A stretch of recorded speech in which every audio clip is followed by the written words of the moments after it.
இப்போ நம்ம நார்மலாக ஒரு கோயிலுக்கு போகிறோம், சாமியை பார்க்குறோம், வழிபடுறோம், இது வேற. நீங்கள் பரிகாரத்திற்காக அந்த கோயிலுக்கு போகிறீங்க அப்படின்னா அதனுடைய நிலை அப்படிங்கிறத நீங்கள் உணர்ந்துக்கணும். குலதெய்வம் அப்படின்னா என்னோட சாமி. இப்போ நான் என்னோட சாமியை பார்க்க போகும்போதே எனக்கு இவ்வளோ பிரச்சனைகள் வருது. இதெல்லாம் எதனால் அப்படின்னு கண்டுபிடிக்கவே முடியல. இதுக்கு தீர்வு என்ன? நீங்கள் எந்த குலதெய்வமாக இருந்தாலும் பௌர்ணமி அமாவாசைக்கு நீங்கள் எந்த திதியில் பிறந்திருந்தாலும் எந்த நட்சத்திரத்தில் பிறந்திருந்தாலும் போய் வழிபடலாம். இடையில நான் சில நாட்களில் போகணும்னு நினைக்கிறேன் அப்படின்னா லைஃப்பில் அடுத்த கட்டத்துக்கு மூவ் ஆன் ஆகிறதுக்கு ஏதாச்சும் ஒரு இன்வெஸ்ட்மெண்ட் பண்ணாலும் சரி, எல்லாத்துலேயுமே ஒரு தடை சந்திக்கிறாங்க. ஸோ இதுக்கெல்லாம் காரணம் என்னவா இருக்கும்? எல்லா விஷயத்துலேயும் தடை இருக்குது அப்படின்னு சொன்னால் பொதுவாக போக வேண்டிய கோயில் பிள்ளையார்பட்டி. பொதுவாகவே நீங்கள் ஒரு விஷயத்தை உணர்ந்துக்கணும். என்ன அப்படின்னா, உங்களுக்கு ஃபினான்ஷியல் சார்ந்த தடைகள் இருக்குது அப்படின்னு சொன்னால் கண்டிப்பாக யாரை போய் பார்க்கணும்னா மகாலட்சுமி தாயாரை தான் பார்க்கணும். திருமண வாழ்க்கை நல்லா இருக்கணும் அப்படின்னா அதுக்கு என்ன பரிகாரம்? திருமணம் அப்படிங்கிற விஷயத்த வெகு விமர்சையாக பண்ணுறாங்களோ அங்கெல்லாம் என்ன பண்ணலாம் அப்படின்னா இவங்க பரிகார ஸ்தலமாக அதை எடுத்துக்கலாம். அஸ்ட்ரோ தமிழ் அன்பு நேயர்களுக்கு வணக்கம். நம்ம சேனலை தொடர்ந்து பார்த்தீங்கன்னா ஜோதிடம், ஆன்மீகம், வாஸ்து, நியூமராலஜி அப்படின்னு பல இன்ட்ரெஸ்டிங்கான விஷயங்கள் பார்த்துட்டு இருக்கோம் இல்லையா? ஸோ அந்த வகையில் இன்னைக்கு ஜோதிடம் அண்ட் ஆன்மீகம் இந்த ரெண்டு விஷயங்களுமே கலந்து பார்க்கலாம். ஸோ பொதுவாகவே நம்ம வாழ்க்கையில் இருக்கக்கூடிய நிறைய பிரச்சனைகளுக்கு தீர்வு என்ன அப்படின்னு பார்க்கும் பொழுது கோவில்கள் தான். ஸோ அன்றாட வாழ்க்கையில் நம்ம நிறைய கோவில்களுக்கு போயிருக்கோம். ஆனால் ஒரு சில டைமில் எந்த கோவிலுக்கு போனாலுமே நம்மளோட பிரச்சனைகள் தீர மாட்டேங்குது.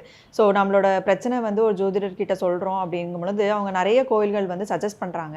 ஆனால் அதை நம்ம போய் பார்க்குறோம் பண்ணுறோம் அப்படிங்கும் பொழுது அதுக்குண்டான சல்யூஷன் அப்படிங்கிறது இருக்கிறது இல்லை. இது ஏன் எதனால் அப்படின்னு சொல்லி தான் இன்றைக்கி இந்த வீடியோவில் நம்ம பேசியிருக்கோம். ஸோ இதை பற்றி பேசுகிறதுக்காக நம்ம கூட இண்டோ மாடர்ன் அஸ்ட்ராலஜர் திரு பாலு ஆனந்த் அவர்கள் இணைந்திருக்கிறாங்க. வணக்கம் சார். ஸோ நான் கேள்வி இன்ட்ரடக்ஷன்லேயே சொன்ன மாதிரி இப்போ நிறைய பேருக்கு இருக்கக்கூடிய பிரச்சனை அதுதான். இப்போ நம்ம வாழ்க்கையில் இருக்கக்கூடிய நிறைய விதமான பிரச்சனைகளுக்கு தீர்வு அப்படின்னு பார்க்கும்பொழுது கோவில்கள் தான் இல்லையா? ஸோ மைண்ட் ரிலாக்ஸ்டாக பீஸ்ஃபுல்லாக இருக்கணும் அப்படிங்கிறதுக்காக தான் நம்ம கோவிலுக்கே போகிறோம். ஆனால் அந்த கோவிலுக்கு போகும்பொழுதே நிறைய தடைகள் ஏற்படுது, இல்லை போகும்போதே பிரச்சனைகள் ஏற்படுது. போயிட்டு ரிட்டர்ன் வரும்போது சண்டையோடு தான் நிறைய பேர் திரும்பி வராங்க. ஸோ கோவிலுக்குள்ளே ஒரு வைப்ரேஷன் ஒன்று இருக்குது. அது நம்ம இல்லைன்னு சொல்ல முடியாது. இப்போ நம்ம போயிட்டு வெளியே வரோம் அப்படின்னா ஏதோ ஒரு மாற்றம் நம்ம உணர்கிறோம். ஆனால் அது பாசிட்டிவாக இருக்கா இல்லை நெகட்டிவாக இருக்கா அப்படிங்கிறது சுச்சுவேஷன்ஸ் பொறுத்து தான். ஸோ கோவிலுக்குள்ளே நம்மளுக்கு என்ன மாதிரியான வைப்ரேஷன்ஸ் முதல்ல கிடைக்குது, இதை பற்றி கொஞ்சம் சொல்லுங்கள். அதுக்கப்புறம் நம்ம டீட்டெயில்டாக பார்க்கலாம் சார். ஆஸ்ட்ரோ தமிழ் நேயர்கள் அனைவருக்கும் வணக்கம். இப்போ இந்த விஷயத்தை பொறுத்தளவுக்கு கோவில்கள் எதுக்காக உருவானது அப்படிங்கிற விஷயத்தை நம்ம பார்க்குறோம். பொதுவாகவே மனிதர்கள் எல்லாருமே ஆதி மனிதனாக இருந்த காலகட்டத்தில் தனக்கு மேலே ஏதோ ஒரு சக்தி இருக்குது அப்படிங்கிற விஷயத்தை நம்ப ஆரம்பித்தான். அதனுடைய வெளிப்பாடு, அச்ச உணர்வினுடைய வெளிப்பாடு தான் பார்த்தீங்க அப்படின்னா கோயில்கள், கடவுள் அப்படிங்கிற விஷயம் உருவாவதற்கான காரணமாக இருக்குது. அவனுக்கு எதெல்லாம் பயம் கொடுத்ததோ அதெல்லாம் கடவுள் அப்படின்னு வழிபட ஆரம்பித்தான். அப்படி பார்க்குறப்ப தான் மழையை வழிபட்டான், நெருப்பை வழிபட்டான், வானத்தை வழிபட்டான். இந்த மாதிரியான விஷயங்கள் வந்தது. அப்படியே கடவுள் அப்படிங்கிற கான்செப்ட் வந்தது. இப்போ கடவுள் இருப்பதற்கான ஒரு இடம் அப்படிங்கிற ஒரு விஷயம் இருக்குது இல்லையா? அப்போ இந்த இடம் அப்படிங்கிற ஒரு விஷயம் தேர்வாச்சு. அதுதான் நம்ம கோயில்கள் அப்படின்னு பார்க்குறோம். அந்த ரேடியேஷன்ஸ் அதிகமாக இருக்கக்கூடிய இடங்கள் எல்லாத்தையுமே கோயில்களாக ஃபிக்ஸ் பண்ணாங்க. நமக்கு இன்னும் சொல்லணும் அப்படின்னா சனியுடைய தாக்கம் எங்கே இருக்குது அப்படின்னு பார்த்தாங்க, திருநள்ளாறு அமைச்சாங்க. குருவினுடைய தாக்கம் எங்கே அதிகமாக இருக்குது அப்படின்னு பார்க்குறாங்க, ஆலங்குடி பார்த்தாங்க. இந்த மாதிரியான விஷயங்கள் எல்லாம் அதற்கேற்றவாறு தான் நம்முடைய முன்னோர்கள் வகுத்திருக்கிறார்கள். அப்போ இதை பார்க்குறப்ப இந்த கோயில்கள் முக்கியமா அப்படின்னு கேட்டால், இப்போ எனக்கு தண்ணீர் வேணும் அப்படின்னு நினைக்கிறேன்னு வச்சுக்கோங்க. எனக்கு இப்போ தண்ணி வேணும் அப்படின்னு கேட்டால் எப்படி கொடுப்பீங்க? நீங்கள் ஒரு வாட்டர் பாட்டில்லையோ இல்லை ஒரு டம்ளர்லையோ கொடுப்பீங்க. எனக்கு தேவை தண்ணி மட்டும்தான். ஆனால் அது கொடுக்கறதுக்கு ஒரு மீடியம் தேவைப்படுது. அது மாதிரியான ஒரு விஷயந்தான் எனக்கு தேவை அப்படிங்கிறது ஞானம். சரியை, கிரியை, யோகம், ஞானம் அப்படிங்கிற விஷயத்தில் எனக்கு அல்டிமேட்டான கோல் என்ன தான்? ஞானம் தான். அதுக்கு படிநிலைகளாக இருக்கிறது இந்த கோயில்கள் சார்ந்த வழிபாட்டு முறைகள் எல்லாமே. அப்படி இருக்கிறப்ப இதை எப்படி நாம் பண்ணுறோம் அப்படிங்கிற முறை இருக்கு இல்லையா? அதில் தான் நிறைய நேரங்களில் நம்ம தவறி போகிறோம் அப்படின்னு நினைக்கிறேன். நிறைய நேரங்களில் அது குறித்த அறியாமை தான் நம்மளை அடுத்த கட்டத்தில் கொண்டு போக விடாமல் இருக்குது அப்படிங்கிறது என்னுடைய எண்ணமாக இருக்குது. ஸோ இப்போ ஒரு கோயிலுக்கு போங்க அப்படின்னு சொல்லும்பொழுது பிளைண்டாக ஒரு சில ஆஸ்ட்ராலஜர்ஸ் போயிட்டு வந்துருங்க அப்படின்னு மட்டும்தான் சொல்லுவாங்க. இவங்களும் சரின்னு போயிட்டு வந்துடுவாங்க. நேரம் காலம் யூஸ்வலாக பார்ப்பாங்க. ஆனால் அவங்களுக்குன்னு ஒரு டைம் இருக்கான். ஸோ அந்த டைமில் போயிட்டு வரும்பொழுது நல்லபடியாக எல்லாமே நடக்குது அப்படின்னு சொல்லி ஒரு விஷயம் சொல்கிறாங்க. இது உண்மையா? இதை எப்படி புரிஞ்சுக்கலாம் அப்படின்னா, இப்போ கோயில் போகிறதுக்கெலாம் நல்ல நேரம் பார்க்கணுமா அப்படிங்கிறதான் பொதுவான கேள்வியாகவே இருக்கும். நம்ம எந்த காரியம் செஞ்சாலுமே கோயில் போகிறதா இருந்தாலுமே நம்ம வீட்டில் என்ன பண்ணுவாங்க, ராகு காலம் வராமல், யமகண்டம் வராமல் போயிட்டு வரணும். ஒரு பொங்கல் வைக்கிறதா இருந்தால் கூட ராகு காலம் யமகண்டமாக இருக்கக்கூடாது, நல்ல நேரம் பார்த்து தான் வைக்கணும் அப்படிங்கிற கான்செப்ட்லாம் நம்மக்கிட்டே இருக்கக்கூடிய ஒரு விஷயங்கள் தான். இப்போ இந்த பரிகாரம் அப்படிங்கிற விஷயத்துக்குள்ள வரும். இப்போ கோயில்கள் அப்படின்னு பார்க்குறது பொதுவான கோயில்கள் வேறு, இந்த பரிகாரத்திற்குன்னு சொல்லக்கூடிய கோயில்கள் அப்படிங்கிறது வேறு. இப்போ நீங்கள் ஜென்ரலாக மீனாட்சி அம்மன் கோயிலுக்கு போகிறீங்க அப்படின்னா அதனுடைய நிலையே வேறு. இல்லை புதன் எனக்கு சரியில்லை அதனால் மீனாட்சி அம்மன் கோயிலுக்கு போகிறேன் அப்படின்னு சொன்னால் அதனுடைய நிலை அப்படிங்கிறது வேறு. இதில் தான் நம்ம புரிஞ்சுக்கணும்னு நினைக்கிறேன். இதை தான் பொதுமக்களும் புரிஞ்சுக்கணும். இப்போ நம்ம நார்மலாக ஒரு கோயிலுக்கு போகிறோம், சாமியை பார்க்குறோம், வழிபடுறோம், இது வேறு. நீங்கள் பரிகாரத்திற்காக அந்த கோயிலுக்கு போகிறீங்க அப்படின்னா அதனுடைய நிலை அப்படிங்கிறத நீங்கள் உணர்ந்துக்கணும். இது ரெண்டுக்கும் இருக்கக்கூடிய டிஃப்ரென்ஸ் என்ன அப்படின்னா, சாதாரணமாக நீங்கள் மீனாட்சியை பார்க்குறீங்க அப்படின்னா எப்பயும் போல் பார்த்தாலுமே அவள் அருள் கொடுக்க தான் போகிறா, இல்லைன்னுலாம் சொல்ல முடியாது. இந்த நேரத்தில் பார்த்தா தான் அருள் கொடுக்குறேன்னு எந்த தெய்வமும் சொல்லலை. ஆனால் அந்த நேரத்தில் நீங்கள் போகும்போது குறிப்பிட்ட உங்களுடைய நட்சத்திரத்தில் நீங்கள் உள்ளே போகிறப்ப உங்களுக்குரிய ஆக்டிவேஷன் அப்படிங்கிற விஷயம் இருக்க ஆரம்பிக்கும். பொதுவாகவே நேரம் சரியில்லை அப்படிங்கிறனால தான் நம்ம போகிறோம். புதன் சரியில்லை அப்படிங்கிறனால தான் நம்ம வந்து எங்கே போகிறோம் சொல்கிறோம், மீனாட்சி அம்மன் கோயில் போக சொல்கிறோம். அப்படி புதன்கிழமை நீங்கள் போகிறப்ப இன்னும் அதனுடைய ஆக்டிவேஷன் லெவல் அப்படிங்கிறது அடுத்த கட்டமாக இருக்கும் அப்படிங்கிறதான் பார்க்குறோம். நீங்கள் நல்லா பார்த்தீங்கன்னா மதுரைக்காரவங்களுக்கே இன்னொரு விஷயம் சொல்லணும் அப்படின்னா, இந்த புதன்கிழமையில மட்டும் கூட்டம் அதிகமாக வரும் மீனாட்சி அம்மன் கோயிலுக்கு. அதுவும் பள்ளியறை பூஜை பார்ப்பாங்க இல்லையா, இந்த பள்ளியறை பூஜைக்கு புதன்கிழமை மட்டும் ஒரு குறிப்பிட்ட ஆட்கள் வருவாங்க. மற்ற நாளில் வருவாங்களான்னு கேட்டால் இல்லை. ஏன்னா அவங்களுக்கு அந்த நாளில் ஒரு வைப்ரேஷன்ஸ் இருந்திருக்கு, அதனால் வராங்க. இதை ஒரு சில பேர் எப்படி வேடிக்கையாக சொல்லுவாங்கன்னா, அதனால் புதன்கிழமை மட்டும் வரீங்க அப்படின்லாம் கேட்பாங்க. இருந்தாலும் அவங்களுக்கு அந்த புதன்கிழமை வைப்ரேஷன் இருக்குங்கிறத அவங்க உணர்றதுனால தான் என்ன பண்ணுறாங்க, புதன்கிழமை பள்ளியறை பூஜைக்கு வராங்க. இது மாதிரி ஒவ்வொரு நபர்களுக்கும் அவங்களுக்கு எது வீக்காக இருக்கோ அதை தான் சரி பண்ணணும் நம்ம, இல்லையா? இப்போ ஒரு மருத்துவர்கிட்ட போகிறீங்க, அவர் என்ன பண்ணுவார், எல்லா நோய்க்குமா உங்களுக்கு மருந்து கொடுக்க போகிறாரு? உங்களுக்கு இப்போ என்ன நோய் இருக்கோ அதை பார்த்துட்டு அதுக்கேற்ற மருந்து தானே கொடுப்பாரு. அது மாதிரியான ஒரு விஷயம்தான் இது. அப்போ நம்ம என்ன பரிகாரத்திற்காக போகிறோமோ அந்த கோயில்களை, பரிகார கோயில்களுக்கு போகிறப்ப நம்ம நிறைய முறைகளை வந்து கடைபிடிக்க வேண்டியது இருக்குது. அதெல்லாம் தான் நம்ம இந்த காணொலியில் பேச போகிறோம். ஸோ பரிகாரம் அப்படின்னு பார்க்கும்பொழுது நீங்கள் இந்த நேரம் காலம் எல்லாம் பார்க்கணும் அப்படின்னு சொல்கிறீங்க. ஆனால் குலதெய்வத்துக்கு போகும்பொழுதே இந்த மாதிரி பிரச்சனைகள்லாம் வருது. ஏன்னா குலதெய்வம் அப்படின்னா என்னோட சாமி. இப்போ நான் என்னோட சாமியை பார்க்க போகும்பொழுதே எனக்கு இவ்வளோ பிரச்சனைகள் வருது. இதெல்லாம் வந்து எதனால் அப்படின்னு வந்து கண்டுபிடிக்கவே முடியல. இதுக்கு வந்து தீர்வு என்ன சார்? இப்போ வந்து குலதெய்வம் அப்படின்னு எடுத்துக்கிட்டிங்கன்னா உங்களுடைய 5ஆம் இடம் அப்படிங்கிறது தான் குலதெய்வத்தை வந்து பேசும். நான் பொதுவாகவே வந்து ஒருத்தவங்க நம்மக்கிட்ட ஜாதகம் பார்க்க வராங்க அப்படின்னா அடுத்து என்ன பண்ணுவாங்க அப்படின்னா, சார் எனக்கு பார்த்து சொன்ன மாதிரியே எங்கள் ஃபேமிலியில் இருக்கவங்களுக்கும் பார்த்து சொல்லிடுங்க, அடுத்த கட்டமே அதான் வரும். அப்போ இந்த 4 பேர் ஜாதகத்தை எடுத்து வச்சோம்னா இதில் அந்த வீட்டுக்கு வந்திருக்கக்கூடிய பெண்ணுடைய ஜாதகத்தை நம்ம பொதுவாக எதுக்கு பார்க்க மாட்டோம்னா குலதெய்வத்துக்கு பார்க்க மாட்டோம். ஏன்னா அவங்களுடைய தந்தை வீட்டு குலதெய்வம் அப்படிங்கிறத அந்த பேசிஸில் வந்துடும். அதை கொஞ்சம் நம்ம ஸ்கிப் பண்ணிக்கிறோம். அதுக்கப்புறம் இந்த 3 பேருடைய ஜாதகமும், அந்த வீட்டில் பிறந்திருக்கக்கூடிய பிள்ளைகள் இருப்பாங்க, 2 பேர் பிள்ளைகள் இருக்காங்க, அந்த வந்திருக்கக்கூடிய குடும்ப தலைவருடைய ஜாதகம் அப்படின்னு பார்க்குறப்போ 3 பேர் ஜாதகம் வந்துருமா? இந்த 3 ஜாதகத்தை எடுத்து வச்சு பார்த்தோம் அப்படின்னா ஒரு உண்மை தெரிய வரும். இப்போ அந்த குடும்ப தலைவர் பிறந்திருந்த காலகட்டத்தில் சில சமயங்களில் கோயிலில் கும்பாபிஷேகம் நடந்திருக்காது, வழிபாட்டு முறைகள் சரியாக இருந்திருக்காது. அதுக்கேற்ற விஷயம் 5ஆம் இடத்துல டினோட் ஆகிரும். நீங்கள் குருவும் சனியும் சேர்ந்துருந்தாலே குலதெய்வம் வந்து சரியாக வழிபடப்படலை அப்படின்னு அர்த்தம். நம்ம குரு சண்டால யோகம்னு கூட சொல்லலாம் அதை. ஆனாலும் கூட அங்கே குலதெய்வத்தினுடைய அருள் கம்மியாக இருக்குது. 5ல் இந்த மாதிரி பிளேஸ்மெண்ட் இருந்ததுன்னா குலதெய்வத்தை வழிபடலைன்னு அர்த்தம். இப்போ அதே பிளேஸ்மெண்ட் உங்களுக்கு இருக்கான்னு பார்க்கணும் பிள்ளைகளில். அதில் நான் ஒரு விஷயம் அப்சர்வ் பண்ணப்போ ஒரு ஃபேமிலிக்கு பார்க்குறப்ப அப்பாவுக்கு இதே மாதிரி 5ஆம் இடம் சரியாக டினோட் ஆகலை. அதே மாதிரி மூத்த பையன், அந்த வீட்டில் மூத்த பையன் இருந்திருப்பார் இல்லையா, அவங்களுக்கும் அந்த பையனோட இதை எடுத்து பார்த்தாலும் 5ஆம் இடத்துல இந்த மாதிரியான வீக்னஸ் இருக்கு. ஆனால் அதுக்கு அடுத்து பிறந்திருக்கக்கூடிய குழந்தைக்கு வந்து கிட்டத்தட்ட ஒரு 5 ஆண்டு இடைவெளி இருக்கு. அவங்களுடைய ஜாதகத்தை எடுத்து பார்த்தீங்க அப்படின்னா இந்த மாதிரி 5ஆம் இடம் பலவீனப்படலை. ஏன் அப்படின்னு பார்க்குறப்ப அவங்க அதுக்குள்ளேயே குலதெய்வ வழிபாடு செஞ்சுருக்கிறாங்க.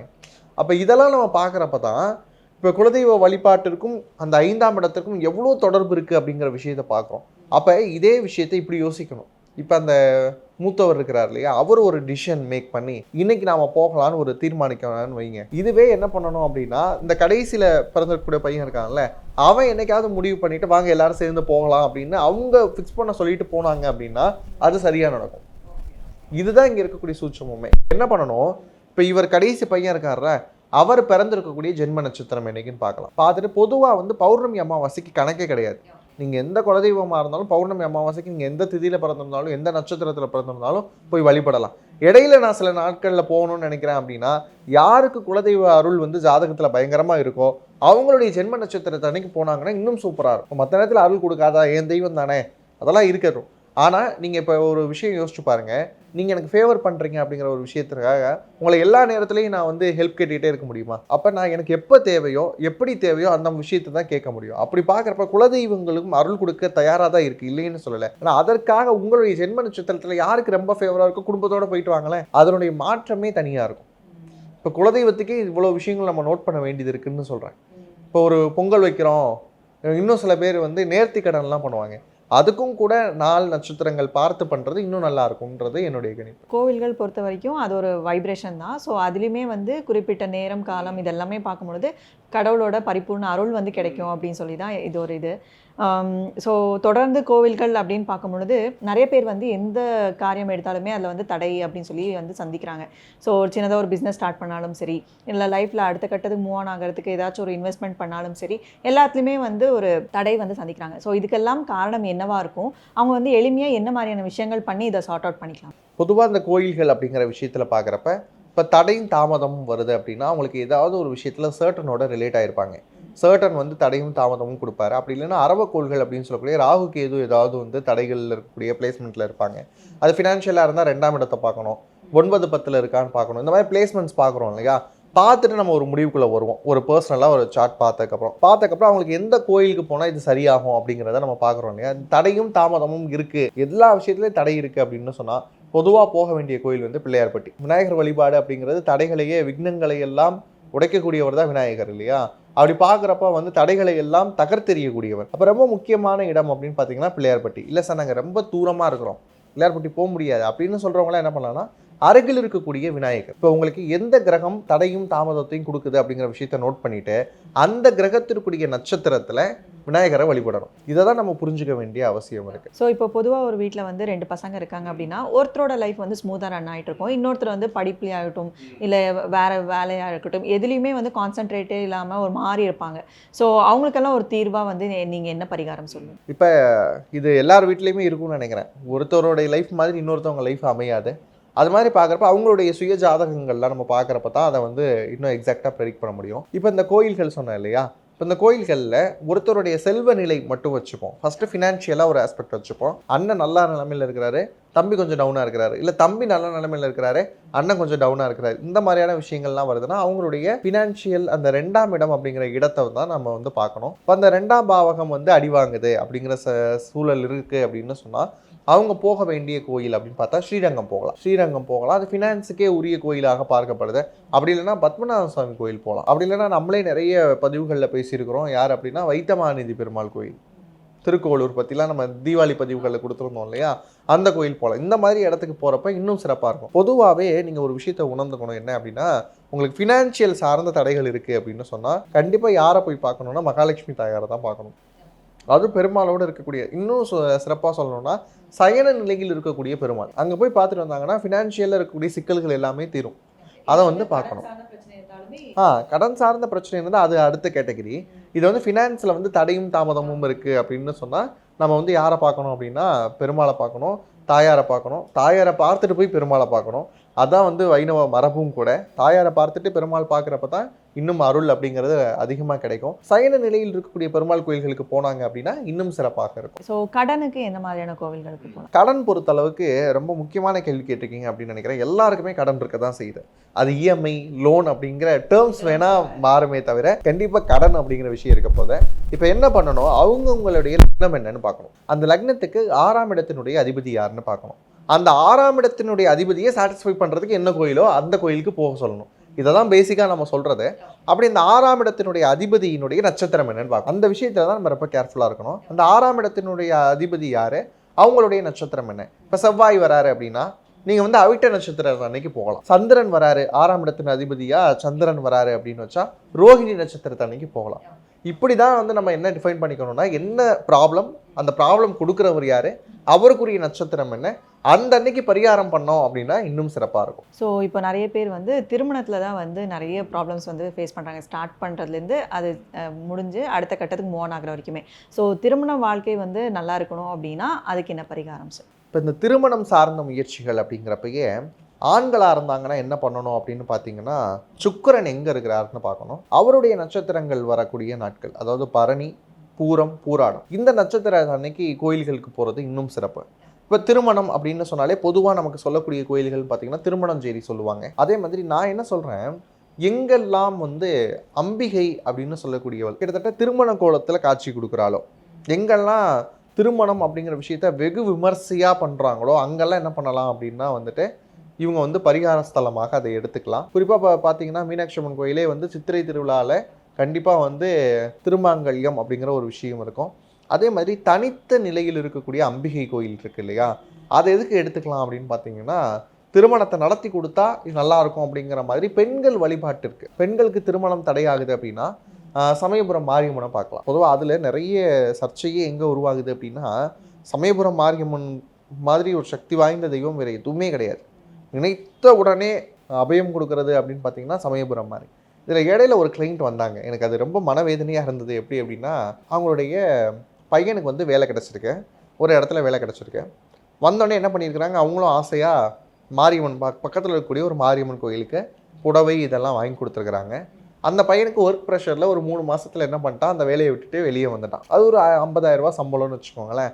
அவங்க வீடு எப்படி ஃபீல் பண்ணுது அப்படின்னா, மாரியம்மனுக்கு சேலையெல்லாம் எடுத்து வச்சோமே, ஆனால் இந்த பையன் வேலை வந்து வந்துட்டானே. ஒரு சில பேர் எப்படி சொல்லியிருக்கிறாங்க அப்படின்னா, மாரியம்மன் பொறுத்தளவுக்கு வந்து விதவை தெய்வம், லைக் வந்து பரசுராமருடைய தந்தையாக இருக்கக்கூடியவர் வந்து இறந்ததுனால அவங்களும் வந்து என்ன ஆயிடுறாங்க அப்படின்னு பார்த்தீங்கன்னா விதவை தெய்வம் ஆகிடுறாங்க. நீங்கள் அங்கே போய் சேலை எடுத்து வச்சுருக்கீங்க. இது பண்ணது யாருன்னா ஒரு அஸ்ட்ராலஜர் சொல்லியிருக்கிறாரு. இது ரொம்ப கஷ்டமாக இருந்தது. ஏன்னா மாரி அப்படின்னாலே என்ன அர்த்தம், மழை. மழை மாதிரி கருணை மழை பொழியக்கூடியவள் மாரியம்பிகை. அப்போ அந்த மாதிரி இருக்கக்கூடிய ஸ்தலங்களுக்கு தாராளமாக போகலாம். இந்த மாதிரி சொல்கிறவங்களுடைய பேச்சை வந்து நம்பாதீங்க அப்படிங்கிறது தான் நம்ம சொல்கிறோம். ஏன்னா கோயில்கள் அப்படின்னாலே அது ஆற்றல் வாய்ந்து இருக்கக்கூடிய இடங்கள். அதுவும் ரொம்ப முக்கியமாக மாரி மாதிரியான உக்கிர தெய்வ வழிபாடெல்லாம் வந்து பெண்கள் வந்து திருமணத்திற்காக பண்ணலாம். துர்க்கையை வழிபடலாம். ராகு தோஷம்லாம் இருக்குது, ராகு கேது தோஷம் இருந்தாலும் திருமணம் தள்ளி போகுதா, நாகதோஷம்னு சொல்கிறோமா, கண்டிப்பாக துர்க்கையை வழிபடலாம். பட்டீஸ்வரம் போகலாம் பெண்கள் போகிறதா இருந்தால். அதே மாதிரி சமயபுரம் மாரியை வழிபடலாம். இந்த மாதிரி உக்கிர தெய்வ வழிபாடுகள் பண்ணாங்கன்னா இன்னும் நல்லாயிருக்கும். இப்போ பெண்கள் எப்போல்லாம் போகலாம் அப்படின்னா, செவ்வாய் சார்ந்த நட்சத்திரம், மிருகசீரிஷம், சித்திரை, விட்டம், இந்த நட்சத்திரத்துக்கெலாம் போனாங்கன்னா இன்னும் நல்லாயிருக்கும். அப்போ நட்சத்திரங்களையும் நம்ம பார்த்துக்கிறது நல்ல விஷயமா அமையுது. ரொம்ப சிறப்பாக சொன்னீங்க. இப்போ அடுத்த கட்டமாக ஒரு பிரச்சனை அப்படின்னு பார்க்கும்பொழுது வேலை தான். இப்போ நிறைய பேருக்கு நல்ல வேலையில் இருப்பாங்க, ஆனால் திடீர்னு வேலை இல்லாமல் கஷ்டப்படுவாங்க.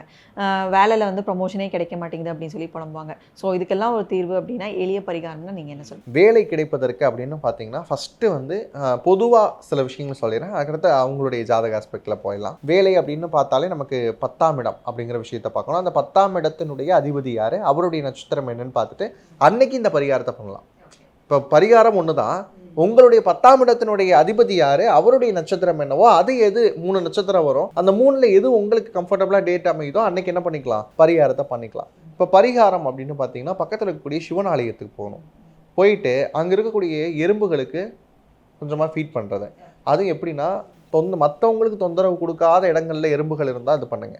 அப்படி இல்லை அப்படின்னா திங்கட்கிழமை தோறும் அபிஷேகத்திற்கு பால் வாங்கி கொடுக்கறது சிவபெருமானுக்கு. முருகன்கிட்ட போங்க, முருகன் கோயில்களாக இருந்தது அப்படின்னு சொன்னால் செவ்வாய்க்கிழமையில் போங்க. செவ்வாய்க்கிழமையில் போயிட்டு அவருக்கு அபிஷேகத்திற்கு பால் வாங்கி கொடுங்க. இந்த மாதிரியான விஷயங்கள் பண்ணுறப்ப இன்னும் சிறப்பாக இருக்கும். வேலையில் தடையும் தாமதம், இல்லை வேலையில் லே ஆஃப் பண்ண போகிறாங்க, அந்த மாதிரியான பிரச்சனைகள் இருக்குது, ஒர்க் பாலிட்டிக்ஸை சந்திக்கவே முடியல, இந்த மாதிரியான பிரச்சனைகள்லாம் வரப்போ வந்து திங்கட்கிழமை பாலாபிஷேகம் அப்படிங்கிறது ஒரு பெரிய விடுதலை கொடுக்கும். அது நட்சத்திரம் மட்டும் உங்களுடைய 10ஆம் இடத்தினுடைய அதிபதி யாரோ அவருடைய நட்சத்திரத்தில் பண்ணிட்டீங்கன்னா இன்னும் சிறப்பாக இருக்கும். இப்போ திங்கட்கிழமையும் உங்கள் 10ஆம் இடத்தினுடைய அதிபதியினுடைய நட்சத்திரமும் சேர்ந்து வந்ததுன்னா அன்னைக்கு பரிகாரமாக பக்கத்தில் வேறு ஏதாவது கோயில்களுக்கு போகணும், வெளியில் இருக்கக்கூடிய கோயில்களுக்கு போகணும், சிவனாலயங்கள் வேறு ஊர்களில் இருக்கக்கூடிய சிவாலயத்துக்கு போகலாம், முருகனாலயங்களுக்கு போகலாம். இப்போ வந்து நிறைய பேர் வந்து இப்போ பணத்தை கொடுத்துட்றாங்க, அது திரும்பி வர மாட்டேங்குது அப்படின்னு சொல்லி நிறைய பேர் வந்து வாரக்கடனாக இருந்தாலும் சரி, ஒரு பெரிய பட்ஜெட்டாக வந்து கொடுத்துட்டு இன்னும் வரல அப்படின்னு புலம்புறவங்க நிறைய பேர் இருக்காங்க. ஸோ பணம் திரும்பி கைக்கு வரணும் அப்படின்னா என்ன பரிகாரம் பண்ணணும்? இது பொதுவாக நட்சத்திர பேஸ் பண்ணி போகாமல் இது எப்படி சொல்லலாம் அப்படின்னா, கொடுத்த பணம் திருப்பி வரணும். நான் ஃபஸ்ட்டு ஒரு சில விஷயங்களில் யார் எந்தெந்த லக்னக்காரங்களாம் காசு கொடுக்கக்கூடாதுங்கிறத சொல்லிடுறேன். ஏன்னா அவங்க ஃபஸ்ட்டு இதில் கவனமாக இருந்துக்கிட்டாங்க அப்படின்னாலே கொடுத்து ஏமாற மாட்டாங்க. மொதல் விஷயமே பார்த்தீங்க அப்படின்னா ரிஷபராசிக்காரங்க அடுத்தவங்களுக்கு கடன் கொடுக்காதீங்க. இப்போ நான் சொல்லக்கூடிய இந்த கேட்டகரிலாம் எப்படின்னா, அடுத்தவங்களுக்கு கடன் கொடுக்கக்கூடாது. லைக் எப்படின்னா, கடனாக வந்து கேட்டாலும் ஒரு 10,000 ரூபா கேட்குறாங்கன்னா ஒரு 3,000 ரூபா கையில் கொடுத்துட்டு இதுதான் என்கிட்ட இருக்குது, நீங்கள் வச்சுக்கோங்க, கடன் இல்லை நீங்கள் வச்சுக்கோங்க அப்படின்னு கொடுத்துருங்க. ஏன்னா 10,000 ரூபா கொடுத்துட்டு அது வராமன்னு இருக்கிறதுக்கு நீங்கள் இந்த 3,000 ரூபா கொடுத்துட்டு வராதுங்கிற ஒரு மென்டாலிட்டியில் இருக்கிறதே சரியான விஷயம். கொடுத்து வாங்க முடியாத ராசிகள் வேணால் இதை எடுத்துக்கலாம். யாருன்னு பார்த்தீங்கன்னா ரிஷபம் கொடுக்கக்கூடாது. அதே மாதிரி பார்த்தீங்கன்னா கடகம், அவங்களும் என்ன பண்ணக்கூடாதுன்னா கொடுக்கக்கூடாது. இந்த மிதுனமும் கன்னியும் எப்படின்னா புதனுடைய ஆதிபத்தியத்தில் வரவங்க, இவங்க 2 பேருமே வந்து பார்த்தீங்கன்னா புதன் நல்லா இல்லாத நேரத்தில் தான் அடுத்தவன் கடன் கொடுப்பான். நீங்கள் தாராளமாக கொடுக்கலாம், கொடுத்துட்டு வாங்குறதுல மட்டும் கொஞ்சம் என்ன பண்ணிக்கணும்னா கராராக இருந்துக்கணும். அதுக்கப்புறம் வந்து பார்த்தீங்கன்னா விருச்சிகம், கொடுத்தா வாங்கலாம். ஆனால் இவங்க என்ன பண்ணுவாங்கன்னா போராடி தான் வாங்குவாங்க. அதுதான் சிக்கலாகும். ஒரு சில நேரங்களில் நண்பர்களையே பிரியக்கூடிய அமைப்புகள்லாம் விருச்சிகத்துக்கு ஏற்படும். அடுத்து மகரம். மகர ராசி மகர லக்னம்னா கண்டிப்பாக என்ன பண்ணக்கூடாதுன்னா அடுத்தவங்களுக்கு கடன் கொடுக்கக்கூடாது. கொடுத்தீங்கன்னா வந்து வராதுங்கிற நினப்பிலே கொடுத்துடணும். உங்களால் எவ்வளோ முடியுதோ அதை கொடுத்துடணும். பெரிய தொகையெல்லாம் கொடுக்கவே கூடாது. இதில் மகரம் இன்னொரு தப்பு என்ன பண்ணணும்னா அடுத்தவங்ககிட்ட வாங்கி கொடுக்குறது. இதெல்லாம் பண்ணவே கூடாது. உங்கள்கிட்ட இருந்தால் கொடுங்க, இல்லைன்னா இல்லைன்னு சொல்லிடுங்க. யாருக்கும் நல்லவனாக இருக்கணும்னு அவசியம் கிடையாது. எல்லாருக்கும் நல்லவனாக இருக்கணுன்றது கடவுளாலேயும் முடியாது. அப்போ அந்த விஷயத்தை நோட் பண்ணிக்கணும். அடுத்து மீனம். மீனராசிக்காரங்களும் என்ன பண்ணக்கூடாதுன்னா தன்னுடைய சக்திக்கு மீறி கடன் வாங்கி கொடுக்கக்கூடாது. அதுக்கப்புறம் கடன் கொடுக்குறேங்கிற பேரில் கொடுத்து ஏமாறக்கூடாது. இவங்களாம் இதை பண்ணக்கூடாது. சரி கொடுத்துட்டோம் சார், நாங்கள் மற்ற ராசியில் இருந்தாலும் கொடுத்துட்டோம், நாங்கள் என்ன பண்ணுறது அப்படின்னு கேட்டால் கடனை திருப்பி வசூலிக்கக்கூடிய தெய்வம் அப்படின்னு பார்த்தீங்கன்னா நீதி அப்படிங்கிற விஷயம் நமக்கு அவன் ஒரு சில பேர் வந்து இல்லாததுனால கொடுக்காம இருப்பாங்க. அது பிரச்சனை கிடையாதுங்க. அவன்கிட்ட இல்லை கொடுக்கல, அவன்கிட்ட வந்தால் கொடுத்துருவான், இது வேற கேட்டகரி. இருந்தும் இவனுக்கெல்லாம் நம்ம திருப்பி கொடுக்கணுமான்ற யோசிக்கிறான்ல, அவன் தான் இங்கே பிரச்சனை நமக்கு. அப்போ இந்த கொடுத்த பணம் திரும்பி வர்றதுக்கு காளி மாதிரியாக வழிபாடு வேறு எதுவுமே கிடையாது. நம்ம பாரதி சொல்கிற மாதிரி யாதுமாகி நின்றாய் காளி எங்கும் நீ நிறைந்தாய் அப்படின்னு சொல்கிற மாதிரி காளியை போய் பிடிங்க. பக்கத்தில் எந்த காளி இருந்தாலும் சரி, பத்திரகாளியாக இருந்தாலும் சரி, உச்சி மாகாளியாக இருந்தாலும் சரி, மடப்புறம் மாதிரியான கோயில்கள் இருந்தாலும் சரி, என்ன பேரில் காளியம்மன் இருந்தாலும், ஒரு சிலர் தசகாளி அப்படின்னு இருப்பாங்க, இந்த மாதிரி என்ன பேரில் இருந்தாலும் காளியம்மன் வழிபாடு அப்படிங்கிறது கொடுத்த காசை வந்து கண்டிப்பாக கொண்டு வந்து கொடுக்கும். காலபைரவர் வழிபாடும் செய்யலாம். காலபைரவர் வழிபாடு எல்லாருமே பண்ணுறாங்க. அது தேய்பிரை அஷ்டமியில் பண்ணுவாங்க.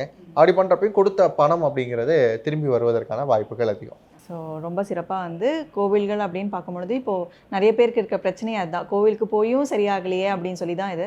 ஸோ இந்த பதிவில் வந்து அவங்களுக்கு ஒரு தெளிவான பதில் வந்து கிடைச்சிருக்கும். ஸோ அடுத்தடுத்த பதிவுகளில் வந்து இன்னும் ஜோதிடம் சார்ந்த நிறைய விஷயங்கள் வந்து பேசலாம் சார். அது வரைக்கும் நன்றி, வணக்கம். ரொம்ப நன்றி.